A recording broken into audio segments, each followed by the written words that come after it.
Pre, kabalo ka unsaon pag-edit ani sa CapCut? Pareha aning video ba? Nakatunga ang video. Okay. Pre Botski, shout out sa'yo dyan. So, gawa natin ng tutorial guys. So, magtagalog tayo para makaintindi naman yung karamihan. Kasi marami kasing hindi makaintindi din ng Bisaya. Alright, so, hindi natin to patagalin.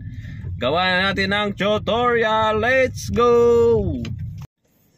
So first gawin natin ay i-download natin yung video. Ayan, so i-download natin yung video. So kung hindi nyo pa alam paano mag-download ng video galing kang Facebook, ay ilagay ko yung ginawa kong tutorial dito sa comment section. So tingnan nyo lang.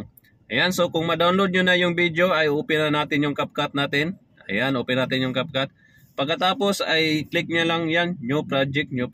Ayan. So yung video na yun ay patayo kasi yun eh. So ang gawin natin, maglagay muna tayo ng video na pahiga. Like example, ganito. Ayan, so ilagay natin yan. Ayan, so i-delete lang natin yan. Temporary lang para flat yung video natin. So pagkatapos nyan ay click lang natin yung yung video. Ayan, click natin yung video na download natin.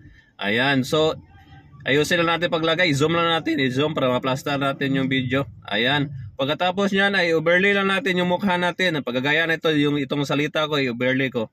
Ayan, so naka-overlay lang. Ayan, so overlay lang. Tapos pagkatapos niyan, kung maayos na pagkalagay, ayan, so ganito na yan.